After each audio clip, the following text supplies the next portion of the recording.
Bonsoir à toutes et à tous et bienvenue dans les Jeudis de la Formation. Cette émission est enregistrée, mais nous avons colligé des questions que vous nous avez envoyées. Nous les aborderons à la fin de cette émission.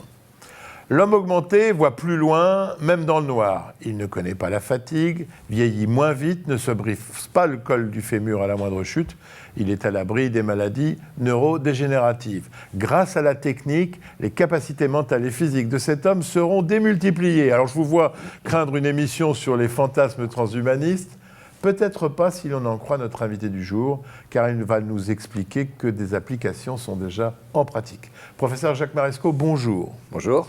Vous êtes l'un des plus brillants chirurgiens, reconnu dans le monde entier. Vous êtes académicien, ancien chef de service de chirurgie digestive au CHU de Strasbourg, et le fondateur de l'Institut de recherche contre les cancers de l'appareil digestif, le fameux IRCAD. Une école de chirurgie copiée dans le monde entier, complétée par l'European Institute of Telesurgery pour la formation des chirurgiens aux nouvelles techniques. Alors on va parler aujourd'hui de la chirurgie augmentée, de l'œil augmenté avec la réalité virtuelle et la réalité augmentée, de la main augmentée avec la robotique, du cerveau augmenté et l'intelligence artificielle. Vous nous ferez la démonstration avec la révolution que connaît depuis quelques années la chirurgie digestive. Alors nous sommes le dernier jeudi de septembre, date de notre rendez-vous mensuel avec notre partenaire, le groupe Vive, qui sera représenté pour co-animer avec moi cette émission par le docteur Nicolas Leblanc, qui est médecin de santé publique. Bonjour Nicolas. Bonjour Jean-François. Alors vous avez déjà la tête dans les étoiles ? Écoutez, oui, la France est championne dans le domaine. Première question, vous y contribuez largement, Jacques Marescot. À votre avis, quels sont les ingrédients du succès ? Je pense que c'est très clair. Vous savez que, vu ma position, je voyage beaucoup. Et ce que je remarque, c'est qu'en France, d'abord, la créativité française, elle est exceptionnelle. Le niveau de créativité dans le domaine médical, il est exceptionnel. On ne peut pas savoir le nombre de premières qui ont eu lieu, à la fois premières chirurgicales, premières en cardiologie, premières dans différentes spécialités. C'est très souvent la France qui est montée en exemple. Et dans le domaine dont on va parler, des nouvelles technologies, notamment informatique, intelligence artificielle, vous savez qu'en France, il y a quand même un vivier exceptionnel dans le sud de la France, à Nice, qui est Sophia Antipolis. Vous avez 3500 ingénieurs informaticiens, avec un transfert de technologie qui est vraiment montré du doigt dans le monde entier, tellement ils créent de start-up. Donc il y a tout, il y a la créativité médicale, il y a la créativité par les ingénieurs informaticiens, il y avait tout pour réussir ce pari. Et vous n'êtes pas en reste à Strasbourg par rapport à Sophie Antipolis ? On n'est jamais en reste à Strasbourg. C'est bien, mais donc vous avez donnez-nous une idée de la taille de ce que vous avez créé à Strasbourg. Alors à Strasbourg, maintenant, on a commencé tout petit, puisque quand j'ai créé l'IRCAD, on n'avait aucun moyen financier. Ma femme, qui avait fini son droit, est venue nous aider pour servir les cafés, faire le ménage, etc. On n'avait pas un centime. Et actuellement, dans l'IRCAD, il y a 282 personnes qui travaillent. Dans l'Institut de chirurgie guidée par l'image qu'on a créé il y a 3 ans, il y a à peu près 400 personnes qui y travaillent. Donc c'est devenu quelque chose d'extrêmement important dans le domaine des nouvelles technologies appliquées à la chirurgie. Alors je vous connais bien, on pourrait même raconter l'anecdote de 2001 où vous avez opéré une patiente de New York. La patiente était, elle, à Strasbourg, vous lui avez enlevé la vésicule biliaire, vous étiez à New York, ce qui était fabuleux. Bon, vous n'avez pas eu de chance parce que c'était quand ? C'était 3 jours avant les attentats du 11 septembre, ouais, ce qui a eu un peu moins de retentissement, quoique dans les pays asiatiques et aux États-Unis, le retentissement a quand même été extrêmement important. On ne peut pas voyager en Asie, par exemple, sans qu'on parle de cette opération qui s'appelait l'opération Lindbergh. Ce qui était formidable, d'ailleurs. Qui était un challenge, oui, parce que ça n'a aucun intérêt pour la malade, mais la malade le savait bien. Par contre, l'un des plus gros challenges technologiques, puisque encore 2 mois avant qu'on fasse cette opération à distance avec 2 jeunes ingénieurs de France Télécom, l'armée américaine soutenait que ça ne serait pas possible, que ça ne dépasserait pas 500 miles dans les 20 ans. Et 2 mois après, on l'a fait. Pourquoi ? Parce que ces 2 jeunes ingénieurs ont réussi à comprimer les images, comprimer la voix et comprimer le geste. Il y avait combien de temps entre le moment où vous décidiez le geste et le moment où le bistouri répondait ? Presque rien. Et c'était ça le problème. Parce que l'armée, elle a toujours travaillé en imaginant ce qu'ils appellent la remote surgery, la chirurgie à distance, avec le satellite. Et le satellite, il y a 600 millisecondes de délai, qui est la vitesse de la lumière. Or, vous ne pouvez pas opérer avec 600 millisecondes de délai, puisque si vous pensez être près de l'artère, par exemple, et de la disséquer à côté, en fait, vous pouvez être quasiment dedans, et quand vous fermez le ciseau, vous coupez. Donc, ce n'est pas possible. Il fallait que ça soit inférieur à 200 millisecondes. et personne n'avait jamais réussi. Et les ingénieurs de France Télécom ont fait 132 millisecondes, et en plus de façon constante, parce que le problème du cerveau du chirurgien, je sais que tout à l'heure vous parlerez sûrement que c'est sûrement ce qu'il a de moins, mais le cerveau du chirurgien n'arrive pas à adapter s'il y a plus de 200 millisecondes, c'est totalement impossible. Vous savez, c'est toujours l'histoire du chirurgien qui ferme les portes qui veut pas que les portes de l'ascenseur se ferment, il met sa tête parce qu'il dit c'est ce que j'ai de plus précieux, c'est mes mains. Donc la télémédecine a toujours hanté votre carrière de chirurgien. C'est parce que le métier est ennuyant et si on rajoute pas du piment et qu'il a un côté répétitif. Il y a peut-être ça dans mon caractère, mais je ne pense pas que c'est ça. Je pense que quand vous avez la chance d'être chirurgien universitaire, donc de travailler avec énormément de collaborateurs dans un esprit quand même scientifique, vous ne devez pas faire toute votre vie ce que vos pairs vous ont appris. Sinon, il suffit d'aller en clinique privée, c'est une évidence. Donc, il y a toujours eu des challenges. J'ai toujours adoré les technologies, surtout celles que je ne comprends pas. Je dois dire que je suis nul en informatique, je n'ai jamais compris.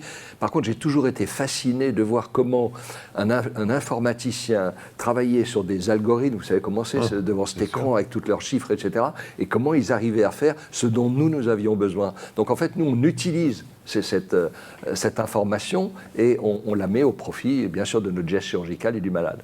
Et à votre avis, ces nouvelles technologies en chirurgie, elles vont devenir de pratiques courantes ou elles vont s'adresser à un cénacle de chirurgiens hautement spécialisés dans des établissements très particuliers ?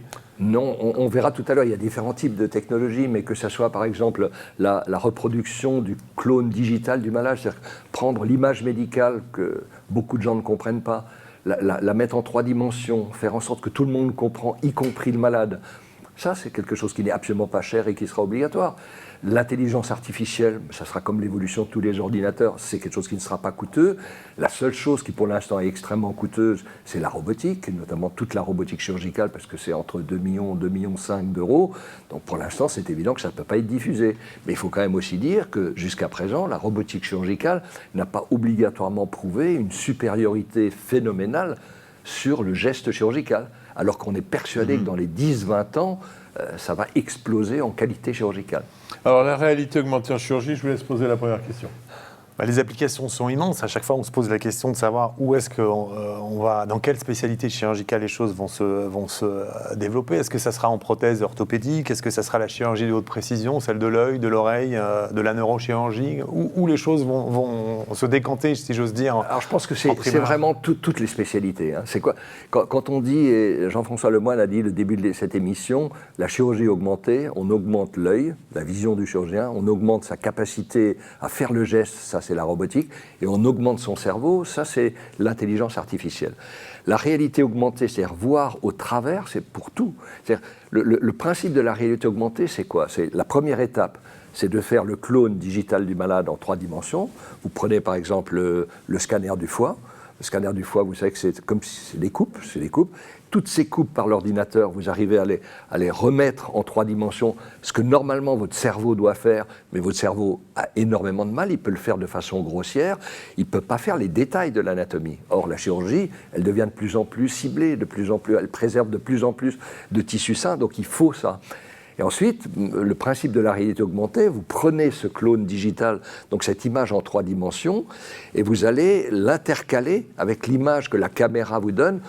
La chirurgie qu'on appelle mini-invasive, vous mettez une optique et une caméra, et du coup, vous travaillez sur un écran.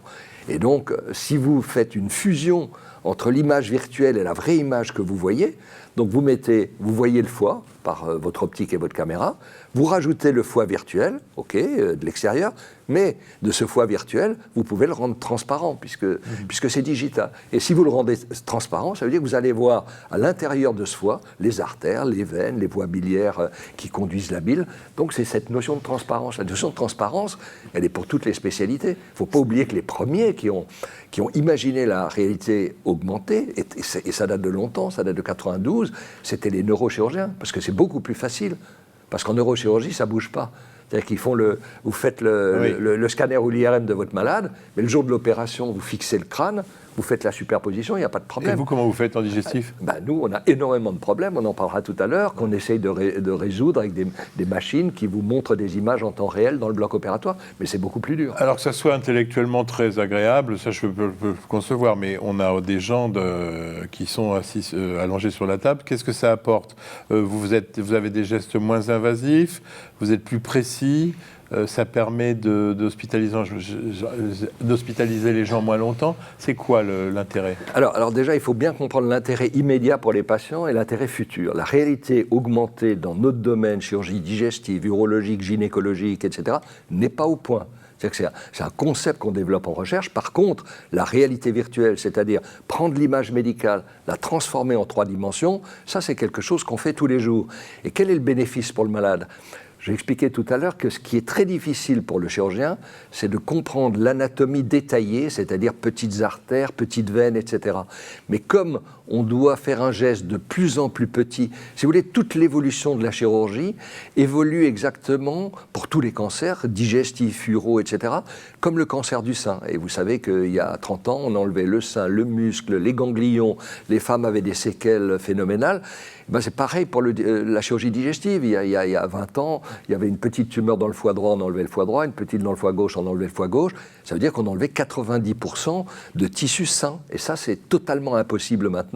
On doit cibler une chirurgie, et une chirurgie ciblée n'est possible que si vous comprenez les détails de l'anatomie, et ça, votre cerveau ne peut pas le faire, donc il faut la réalité virtuelle. Et ça se passe comment? Avec des lunettes, un casque, à partir d'images projetées concrètement dans la salle d'op? Ça, on peut le faire comme on veut. L'important, c'est les données, c'est-à-dire avoir réussi à faire cette image virtuelle en 3 dimensions de l'organe.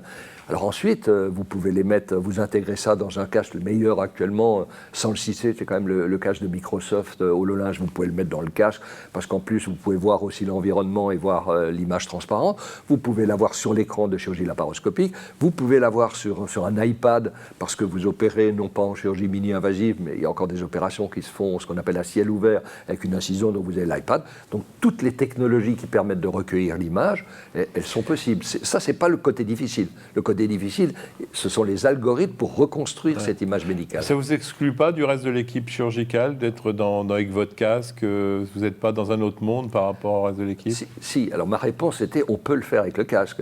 Mon opinion personnelle, c'est que je ne suis pas du tout d'accord. Nos ingénieurs informaticiens, ils adorent le casque parce que ça fait un peu science-fiction.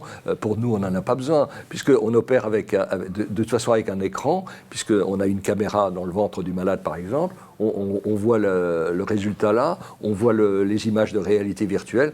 Bien sûr, on les met sur un autre écran, c'est beaucoup plus simple. C'est des images que vous voyez des choses que vous n'auriez pas vues sans, bien sans sûr, ça. Bien sûr.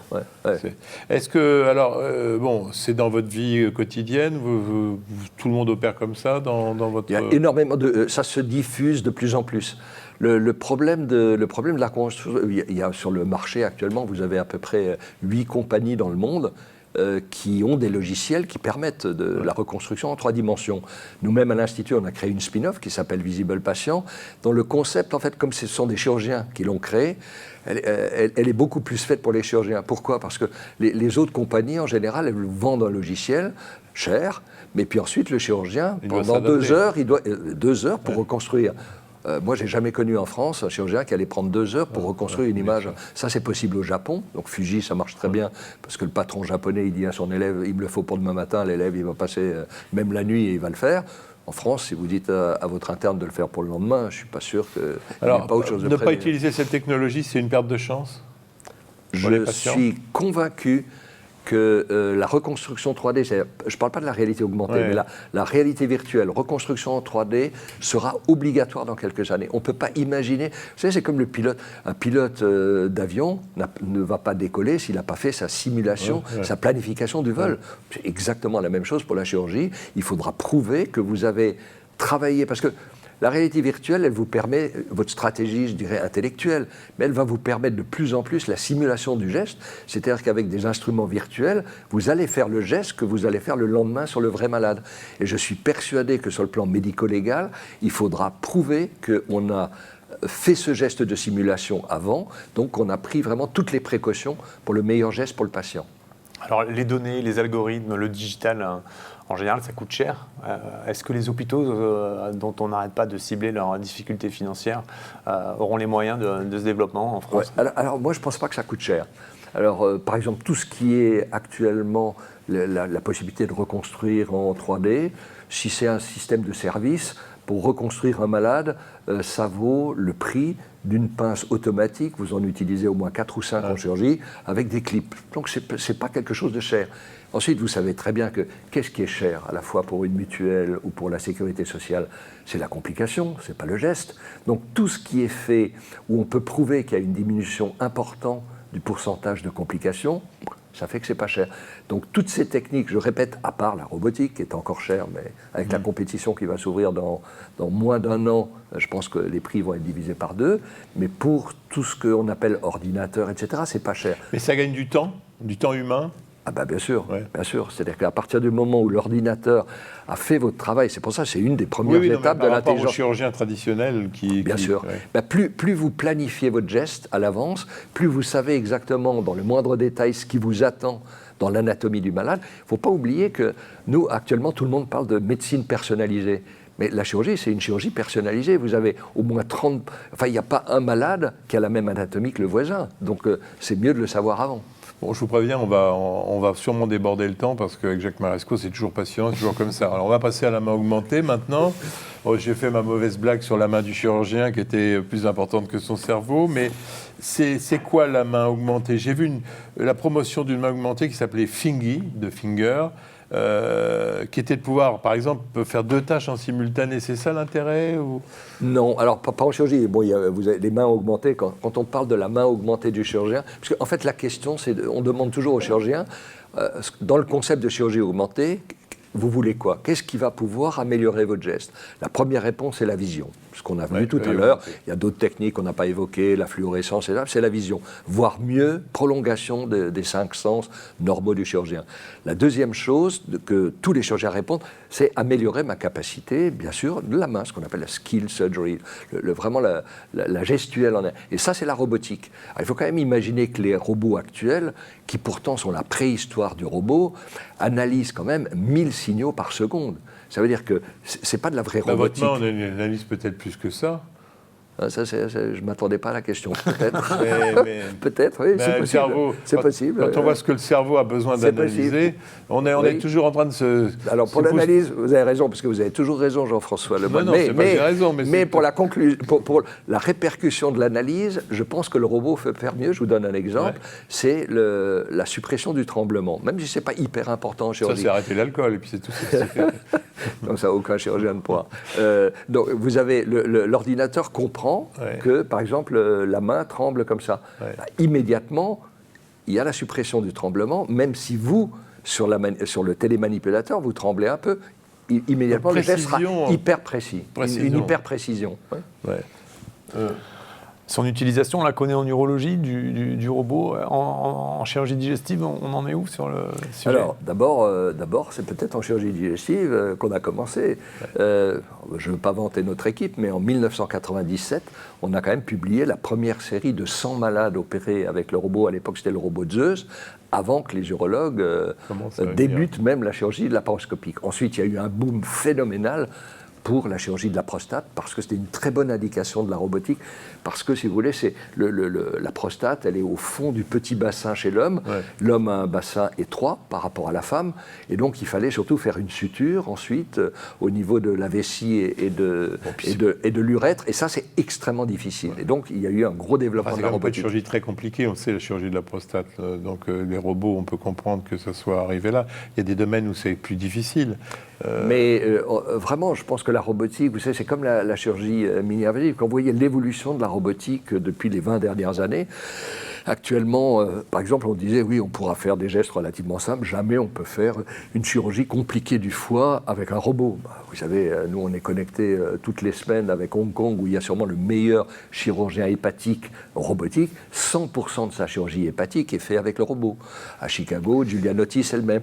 Donc, il n'y a pas de limite. Je pense qu'actuellement, le problème, c'est le training du chirurgien. Ouais. Et le training de l'équipe. Ça va peut-être l'améliorer. Bon, on verra sur le training, parce que je pense que c'est peut-être une façon de l'améliorer. Est-ce qu'il y a un organe qui ne pourra pas, qui n'est pas accessible à la robotique, le cerveau qui est extrêmement complexe, non? Pour Alors, le cerveau, il y a énormément de robots qui ont été développés pour le robot. Dans toutes les pathologies, c'est parti. Bien sûr, c'est parti pour les articulations donc de la chirurgie orthopédique, c'est parti pour la chirurgie urologique, vasculaire, et maintenant on a des nouveaux types de robots qui ne sont pas encore au point, mais je peux vous assurer que la mise en place d'un stent cardiaque, sûrement dans les 10 ans, elle sera mise de façon quasi automatique par un robot. Deux questions. D'abord, ces robots avec des programmes patients pour la répétition des interventions, c'est-à-dire est-ce qu'on peut imaginer que le chirurgien va répéter plusieurs fois son intervention pour devenir meilleur avec le robot?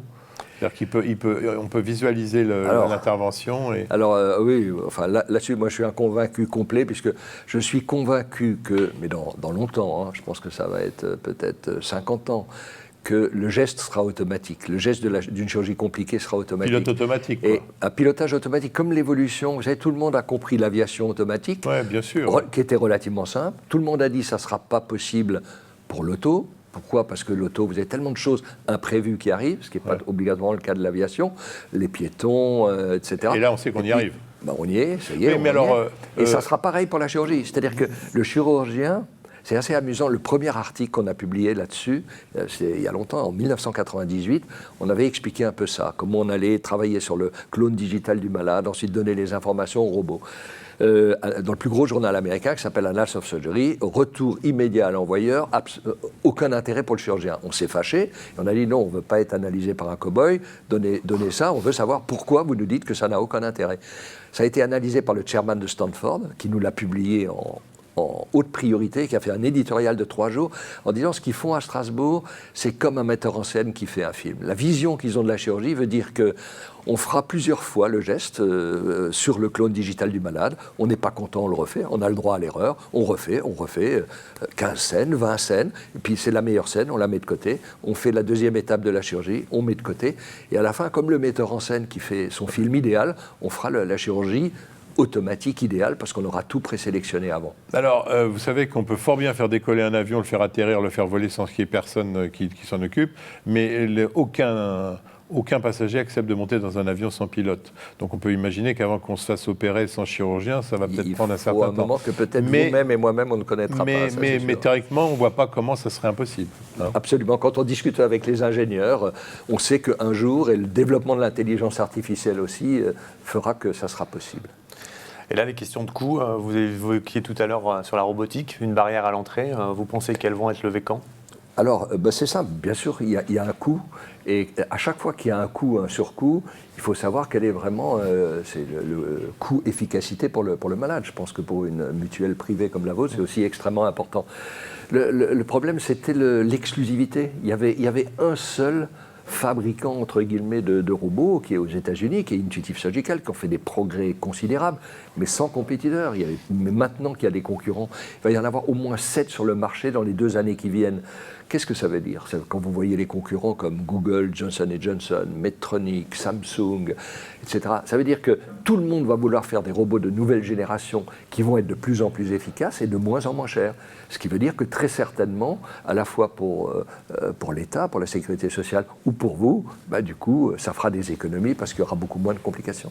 Alors j'ai trouvé dans la littérature, en dehors de votre spécialité digestive, des robots intéressants. Le cybersquelette pour redonner de la mobilité, ça vous en avez... Ça, je ne connais pas personnellement, mais c'est extraordinaire. Ça veut dire que tous les gens qui ont des difficultés à la marche, notamment beaucoup de maladies neurologiques, la difficulté à la marche vient du fait que les muscles fondent et n'ont pas une capacité pour faire marcher correctement. Si vous avez un exosquelette robotisé qui vous permet de faire cette... ou on peut imaginer même préventif, des exosquelettes pour prévenir les maladies dorsales ou de colonne vertébrale, dont on sait que c'est quand même une plaie pour les gens qui ont un travail physique. C'est évident que c'est des indications fantastiques. Ouais. Alors il y a les sujets qui fâchent, le robot infirmier qui fera toutes les tâches infirmières, il y a des gens qui travaillent dessus, vous avez... Moi ça ne me fâche pas, oui. Je pense que ça donnera plus de temps à tout le monde de faire un travail intéressant. Ouais. Alors, Il y a un robot chinois qui a réussi son concours d'entrée en médecine. Est-ce que c'est ça le début du chapitre suivant, qui est l'intelligence artificielle? Alors d'abord, comme vous me faites toujours apprendre des choses nouvelles, je ne savais pas, Oui. mais avant l'émission, j'ai quand même regardé sur Internet, et c'est ce fameux robot Xiaoli chinois. Alors ça, c'est très simple, parce que c'est le premier niveau de l'intelligence artificielle. Vous savez, l'intelligence artificielle, elle peut analyser des textes, donc c'est relativement facile, puisque vous engrangez uniquement des données. Et ça, c'est la première version de l'intelligence artificielle, comme Watson d'IBM. Donc, qu'un robot chinois soit supérieur à la moyenne d'un étudiant en médecine parce qu'il s'agit uniquement de connaissances, où il a analysé 1 million d'images avant, 55 livres, etc. Mais il n'y a pas un étudiant qui peut analyser ça.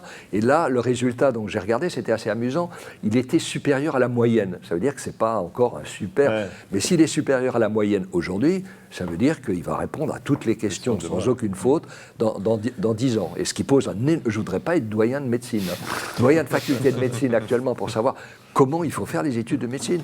Nous, c'était, vous le savez bien, il fallait ingurgiter. Moi, j'avais une mémoire visuelle phénoménale, j'arrivais à tout ingurgiter, mais sûrement beaucoup moins qu'une intelligence artificielle. Donc, il y aura des gros changements dans l'éducation. Alors, vous nous avez convaincu que le cerveau du chirurgien est bien là et important. Comment on peut l'augmenter, son cerveau ?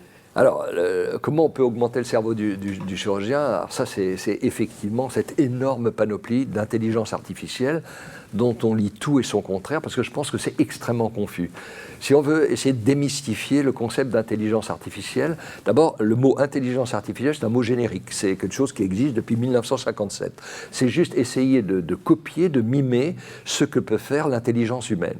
Mais le problème, pour le copier, il fallait quand même faire ingurgiter à la machine des tas de données. Là-dessus, il y a ce qu'on appelle le machine learning, c'est-à-dire que vous allez permettre à votre intelligence, votre ordinateur, de faire quelque chose. Mais, pour l'instant, vous ne pouvez l'entraîner à faire qu'une seule tâche. Ça, il faut le savoir. Ça veut dire qu'il n'est pas prêt de vous remplacer. Et ensuite, vous avez plus récemment ce qu'on appelle le deep learning.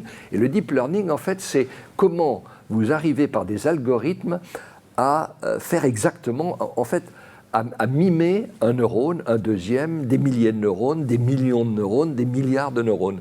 Et le jour où vous arriverez à mimer ça avec plus de neurones qui existent vraiment dans le cerveau humain, alors là, on arrivera peut-être à une super intelligence, ce qui est loin d'être le cas pour l'instant. Alors Woody Allen dit que l'intelligence artificielle, c'est le contraire de la bêtise naturelle, ce qui lui laisse beaucoup d'avenir. On voit bien en médecine à l'avenir ce que c'est déjà, d'ailleurs, ce que ça tente dans l'aide au diagnostic, dans l'aide à la prescription.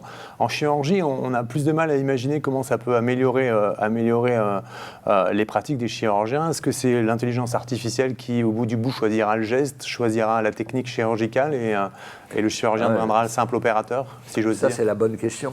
Parce que, en fait, qu'est-ce que peut faire pour l'instant l'intelligence artificielle? Vous avez tout à fait raison. Elle peut engranger des données et donc elle va aider au diagnostic. C'est actuellement le niveau de Watson et IBM. Vous mettez vos données, il analyse 1 million de données et puis il va vous faire une proposition diagnostique. Ça peut analyser une image. Vous connaissez intelligence artificielle et le mélanome. Vous mettez des milliers de petits grains de beauté bénins, de névus bénins, et vous mettez des milliers de mélanomes. L'intelligence artificielle, au bout d'un moment, va être au même niveau que l'expert, peut-être un jour dépasser l'expert. Ensuite, bon, ça c'est relativement facile. Ensuite, la deuxième étape, on dit on veut faire la même chose avec une image médicale. Alors là, scanner, ça va, parce que le scanner, c'est quelque chose de fixe. Mais c'est pas évident. C'est-à-dire qu'il va découvrir une masse, par exemple, si vous avez une masse. Mais il y a plein de choses que l'œil humain actuellement fait, c'est-à-dire le pourtour entre cette masse et le tissu sain, qui souvent est plus important pour la définition du cancer, etc. Pour lui, c'est pas si facile de le dire. Donc, dès que ça devient dynamique, par exemple l'échographie, alors là, c'est extrêmement compliqué. Pourquoi? Parce que c'est une image dynamique, donc vous imaginez les données. On arrive à la chirurgie. Alors pour la chirurgie, l'image, c'est fondamental. Donc demain, l'intelligence artificielle prenne l'image médicale du scanner, la reconstruise automatiquement en 3D, l'intègre dans le robot, c'est déjà génial, parce que ça vous aide à faire un bon geste. Par contre, ce qu'on essaye de faire là à Strasbourg, avec notamment une équipe d'informaticiens de l'université, c'est comment, pour répondre à votre question, comment l'intelligence artificielle va permettre au chirurgien de lui prédire qu'il risque de faire une complication. et de le réorienter vers une meilleure stratégie pendant le geste. Et ça, pourquoi c'est compliqué? Parce que l'intelligence artificielle, elle va arriver à... Vous lui mettez une image vous mettez votre caméra dans le ventre, vous lui mettez une image de vésicule, il comprend vésicule. Une image cholédoque, il comprend cholédoque, il n'y a pas de problème. Mais vous l'avez fait sur une image qui s'est arrêtée. Mais ce n'est pas ça en chirurgie. Quand vous opérez, rien que votre vésicule, pour donner un exemple tout simple, elle bouge dans tous les sens. Donc ça veut dire que pour un malade, il y a déjà des milliers de positions qu'il faut faire comprendre à l'ordinateur. Et il y a une loi d'intelligence artificielle aussi qui dit que plus vous allez donner de données, de data, on parle de data, plus on met de data dans l'ordinateur, plus il va vous falloir de patients. Si vous mettez 1000 données, il vous faut 100 000 patients, par exemple. Ah. Et donc en chirurgie, mais c'est des milliers et des milliers de données que vous allez...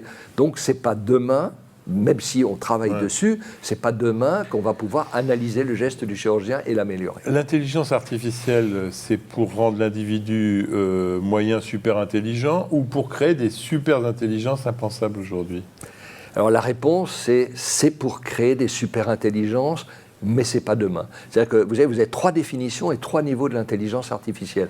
Celle qui existe actuellement, c'est la Narrow Artificial Intelligence. Ça veut dire que c'est une intelligence limitée, puisque vous ne pouvez demander à l'ordinateur que de comprendre une tâche. C'est-à-dire définir que ça, c'est pas normal, que ça, c'est une tumeur. Ensuite, vous avez l'intelligence artificielle générale. Celle-là, ça veut dire que l'ordinateur pourrait répondre à toutes les questions possibles. Ça, c'est pas demain, vu toutes les complexités qu'il y a. Et enfin, vous avez la troisième, qui est votre question, comment faire une super intelligence? Super intelligence, ça veut dire que votre ordinateur va être meilleur que les esprits les plus brillants qui existent sur la planète. Et ça, voilà, c'est pas demain non plus. C'est pas demain, mais est-ce que c'est envisageable? C'est ça le... Moi, j'y connais rien en informatique, alors c'est difficile, mais quand je parle aux jeunes informaticiens, ils disent oui, bien sûr, parce qu'ils disent oui, toujours oui, bien sûr, ils n'ont pas de limite. Hein.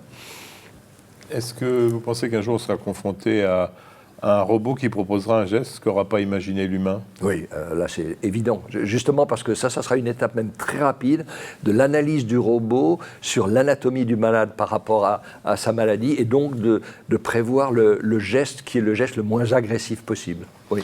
Et le patron d'une salle d'op demain, c'est l'informaticien ou le chirurgien? Non, je vous ai dit tout à l'heure, moi je connais rien en informatique, c'est pas pour ça que je n'utilise pas. Vous serez l'instrument de l'informaticien ou l'informaticien restera à votre service? Non. Attendez, réfléchissez bien. Ça m'arrive. non, je répondrai quand même que c'est le chirurgien qui va utiliser toutes les technologies de l'informatique. Je pense que c'est comme ça qu'on peut répondre. Je pense que de toute façon, même en utilisant les technologies, même s'il simule le geste avant, je pense que ça restera quand même le chirurgien et la formation du chirurgien qui lui permettra de faire le geste. La crise de recrutement des chirurgiens, parce que c'est qu'on en manque. J'ai cru voir qu'il y a encore pas très longtemps, il n'y avait plus de chirurgien abdominal en formation en France. Ça revient, mais vous avez raison. Donc, vous croyez que l'appétence des métiers du monde digital va améliorer ça? C'est pas sûr du tout. Le problème, c'est un problème aussi d'évolution et de génération. C'est totalement international. Hein. C'est pas qu'en France. Hein. Aux États-Unis, c'est le même problème. En Asie, c'est le même problème. Je pense que, si vous voulez, la jeune génération est effrayée de l'évolution de la chirurgie. Vous savez que la vie d'un chirurgien ou la vie d'un médecin hospitalier, c'est quand même énormément de sacrifices. Donc, on peut comprendre que vous ayez une catégorie de jeunes cerveaux brillants qui préfèrent se lancer dans la finance, dans l'informatique, être certains d'avoir leur week-end et gagner 4 ou 5 fois plus que ce que peut gagner un chirurgien hospitalier. Nicolas ? Alors, le digital, l'informatique, les algorithmes, c'est aussi source d'inquiétude en termes de sécurité informatique. On a eu plusieurs histoires en santé, que ce soit les hôpitaux singapouriens, les histoires avec les fragilités des pacemakers. Qu'est-ce qu'aujourd'hui on peut répondre à ceux qui s'inquiètent de la sécurité informatique dans les salles d'op? Que c'est la meilleure question, que c'est la raison pour laquelle, vous savez, le fait des données, des big data, etc., on peut les donner à des hébergeurs de santé qui sont hyper fiables, comme par exemple en France, on a la chance d'avoir France Télécom et d'Ocapos, qui sont les plus gros hébergeurs d'Europe où la sécurité est tellement vraie, alors qu'on sait très bien que demain, si vous achetez l'Apple Watch et que vous avez votre électrocardiogramme, ben vous savez très bien que vos données, même si vous signez tout ce que vous signez, elles vont être analysées, elles vont être utilisées, donc vous n'avez aucune garantie que ces données ne vont pas être. Alors, vous savez très bien que le patron de Quant en Europe dit nous c'est différent parce qu'on veut le sécuriser. Il faudra dans les hôpitaux avoir de plus en plus d'administrateurs informatiques qui évitent le piratage. Mais bon, on sait que le piratage, si des hackers arrivent à pirater la CIA, ça veut dire que tout est possible. Allez, on va passer à quelques-unes de vos questions, bien que le temps passe, mais vous nous avez fait envoyer des questions. C'est à votre tour.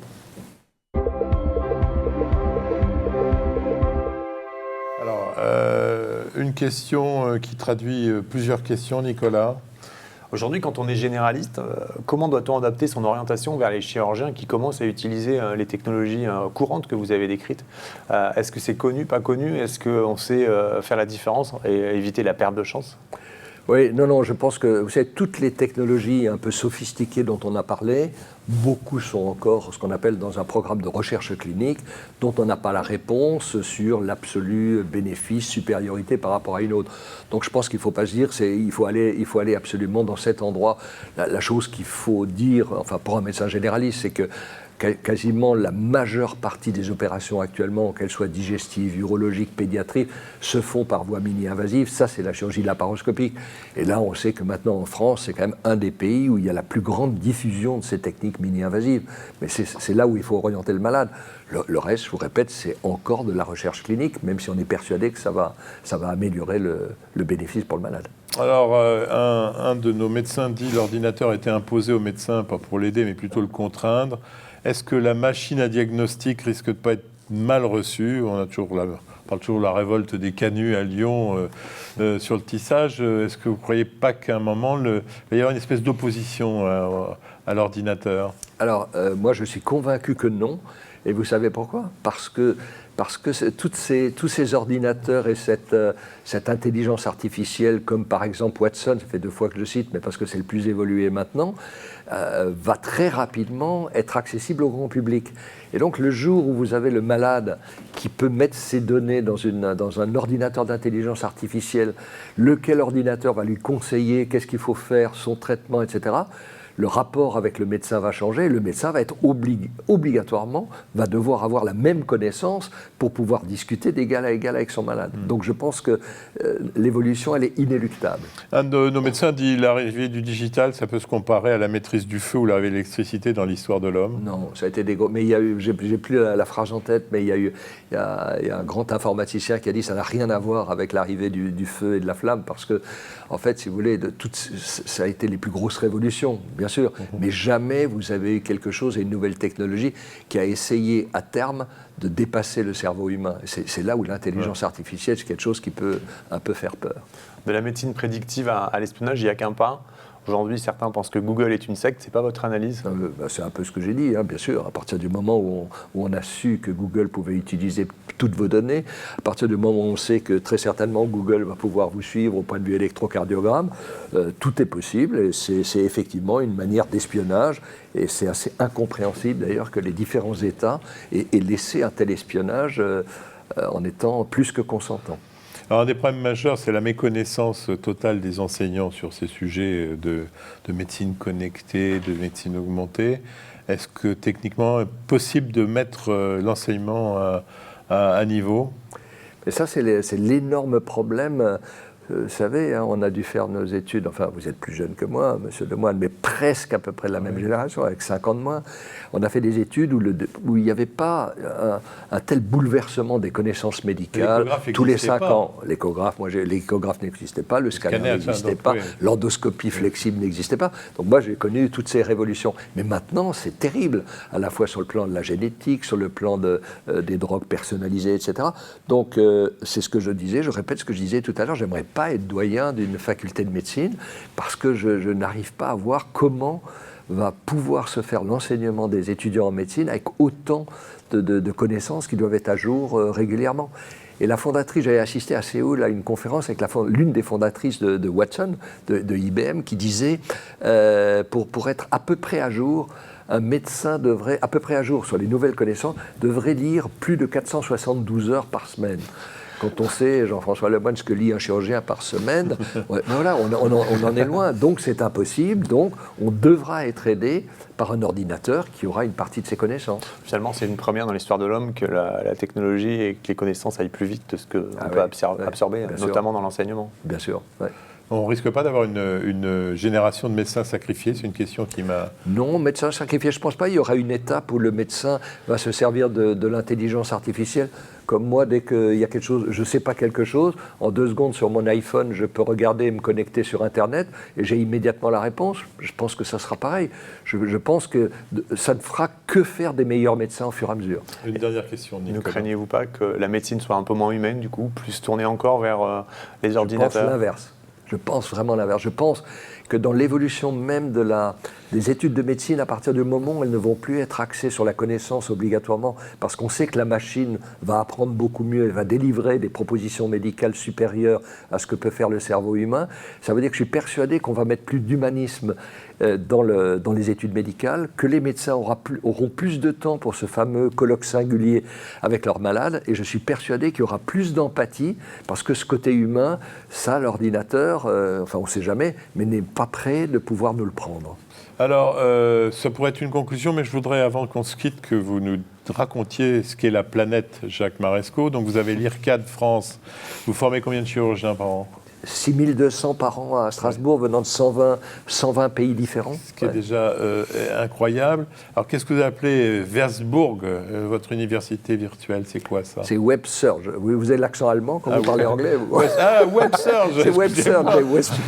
Comme c'est Strasbourg, on pensait que c'était la forêt noire. Donc, WebSurge, bien sûr. Quelle erreur, excusez-moi. WebSurge, l'idée est géniale. C'est-à-dire qu'on a fait une université virtuelle sur Internet qui est gratuite, qui est traduite en 7 langues, y compris chinois, traditionnel, moderne, etc., qui donne des points de crédit aux médecins, mais uniquement orientés sur la chirurgie mini-invasive, toutes spécialités confondues. 400 000 Et membres. on a maintenant 700 000 membres. 700 000 membres actifs. Donc, si vous voulez, c'est aussi parce que c'est gratuit, mais c'est un beau succès de l'IRCAD. L'IRCAD, c'est monté à Taïwan, à Sao Paulo et à Rio. Ça, déjà, c'est fait. Oui, c'est fait. Et vous formez toujours autant de médecins dans ces... Peut-être un peu moins, mais sur les 2 sites d'Amérique latine, ça va être aussi du 5000 chirurgiens par an, et Taïwan, c'est 3000 chirurgiens d'Asie-Pacifique. Oui. Mais votre gros succès, celui qui est le plus récent et que vous revendiquez, c'est l'IRCAD au Rwanda. Oui, pour moi, c'est quelque chose de fascinant que je n'avais jamais imaginé, parce que je n'ai jamais été en Afrique de ma vie, et je dois dire que j'avais un peu une opinion de l'Afrique, peut-être comme beaucoup de Français, un peu péjorative, en se disant de toute façon, ils ne font pas grand-chose, ils marchent à 2 à l'heure. Je peux vous assurer que j'ai été à Kigali, j'ai vu le Palais des Congrès, je pense le plus beau que j'ai jamais vu dans le monde, j'ai vu la ville la plus propre que j'ai jamais vue, c'est mieux que la Suisse romande. J'ai vu le président du Rwanda, Paul Kagame, qui a fait réconcilier après le génocide, qui est un visionnaire exceptionnel. Toutes les banques sont virtuelles, vous avez du 4G partout, y compris au bout de la montagne.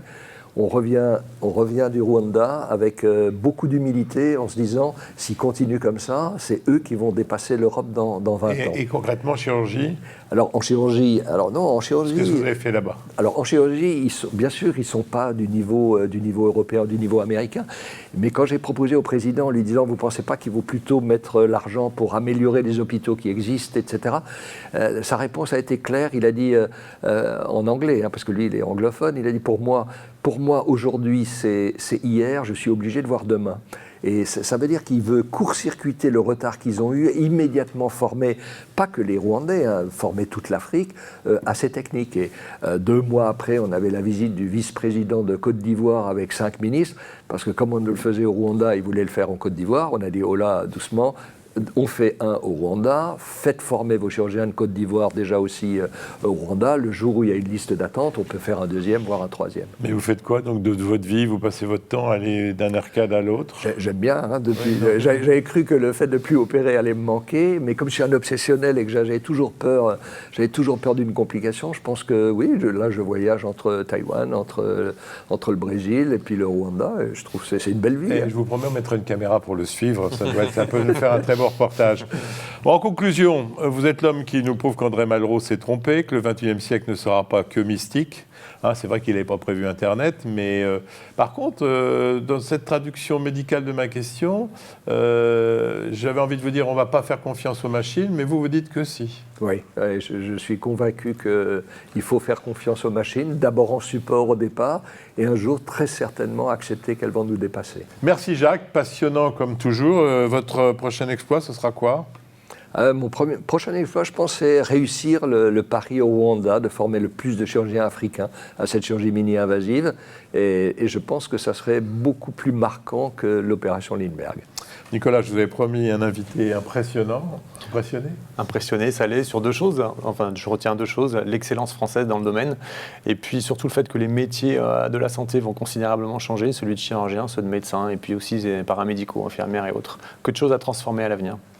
Alors, dans un mois, on vous retrouve, nous serons en direct d'un grand congrès de cancérologie, congrès européen de cancérologie. Quant à moi, je vous retrouve la semaine prochaine. On parlera de l'enfant hyperactif. Vous étiez un enfant hyperactif, ou non ? Je crois pas. Non, pas du tout même. Après le chirurgien hyperactif qui était un bonheur, on verra l'enfant hyperactif qui l'est un peu moins. Je vous laisse la tête dans les étoiles. À dans une semaine. Et en attendant, portez-vous bien.